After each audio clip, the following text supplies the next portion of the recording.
Hello, welcome to Vegetable Gardening. This is our Grab and Grow series number 3. My name is Bonnie Sigmund. I'm the horticulture agent for Laurel County Extension Office. And we're going to cover a little bit on equipment. We're not going to go into great detail. This is just some of the equipment that is going to need in order to garden. Of course, a shovel or a spade in order to turn your soil, unless you have a neighbor or someone who can come and plow your soil for you. A lot of times, if you will call your local extension office, we have a list of people who are willing to come out and are for hire to plow or till your gardens.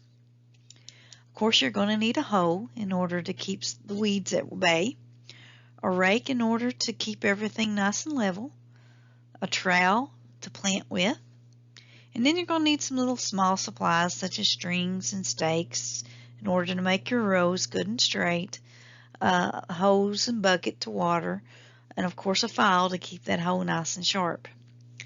Some additional equipment that you can have is a spade fork, a manure fork, wheelbarrows, and of course a rototiller. Rototillers come in very handy in tilling the soil between the rows. Just be sure that when you put your rows in that you allow enough space for your rototiller to go in between without getting too close to your plants. You need to leave at least 6 inches between your plants and your rototiller tines. That way they're not going to be disturbing the roots that the plants have put out. If you'll notice, there's a nice little push seeder picture of a push seeder. Those are very handy. You can get those at your local farm store.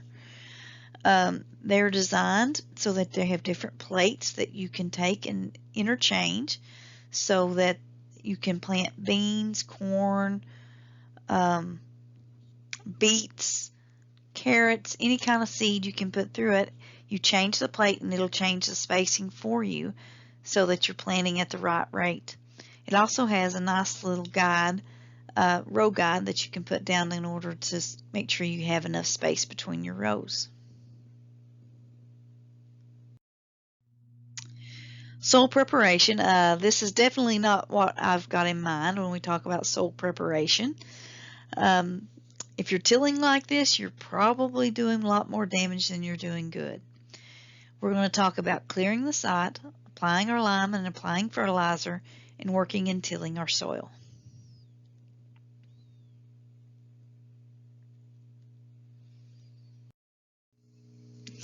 Soil preparation, clearing our site.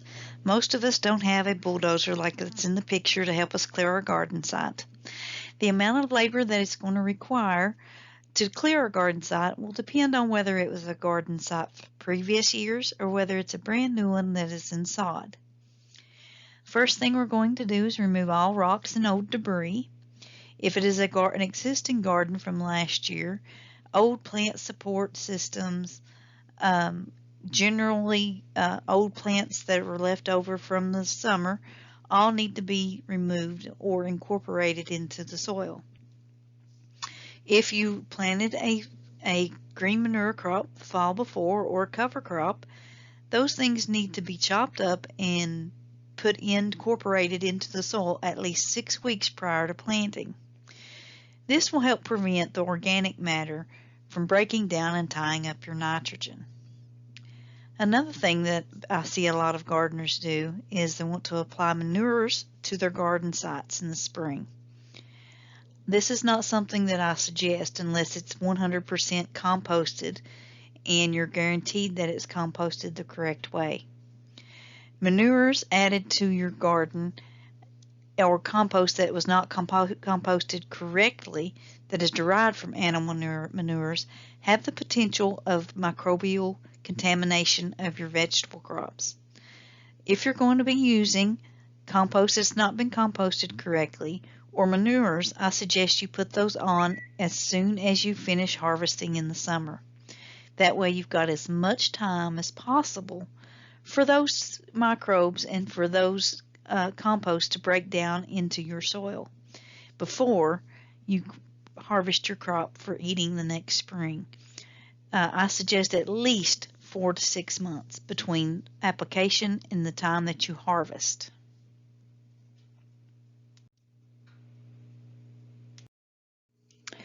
Applying our lime. You want to apply a lime according to your soil test recommendations. The recommendations were given to you in pounds of lime per 1,000 square feet for a normal garden size. You want to apply the lime several weeks before planting the garden, and it's best if you apply your lime in the fall. Sometimes it takes up to at least 6 months to change your pH. The pH we talked about the last time in our series. The pH will determine the amount of nutrients that are available for your plants. You want to broadcast your lime evenly and incorporate it into the top 6 inches of your soil. Applying our fertilizer. In general, vegetables require a balanced fertilizer, which means the fertilizer contains nitrogen, potassium, and phosphorus. 6-12-12 or triple 15 are examples of a complete general fertilizer. You want to apply the fertilizer in the spring before planting and apply the fertilizer according to your soil test recommendations. Fertilizer may be broadcast or spread all over the garden, or it can be banded. Either way, it has to be incorporated into the soil prior to planting. If you're banding your fertilizer, that means you're placing the fertilizer directly in the rows where you're going to be planting your transplants or your seed. Be sure to remember to place all fertilizer 2 inches away from your rows and 2 inches below the top of the soil to avoid injury to your seed or your transplant crops. The fertilizer recommendations are given to you according to your soil test, and they'll be given in pounds per 1,000 square feet or pounds per acre. The fertilizer bag should list the percentage of nitrogen, potassium, and phosphorus that is available in the fertilizer. Be sure to remember that this is a percentage, so it's based on 100 pounds.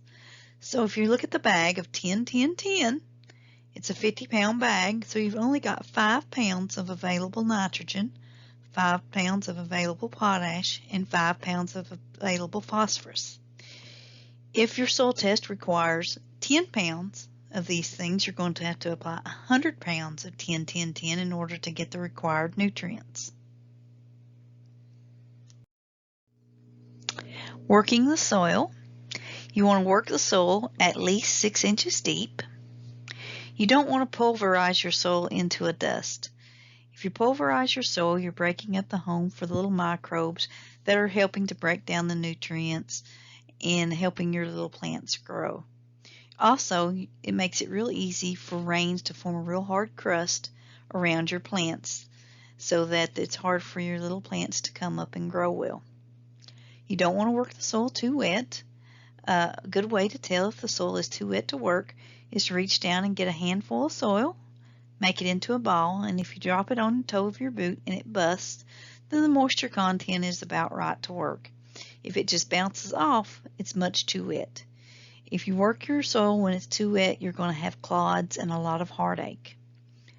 If you desire to plant a lot of your crops really early in the spring, you can go ahead and fix some of your rows in the fall. Make a 6 to 8 inch high ridges can be formed in the fall so that during the spring when the soil is wet, you won't have to work it as hard in order to form your rows.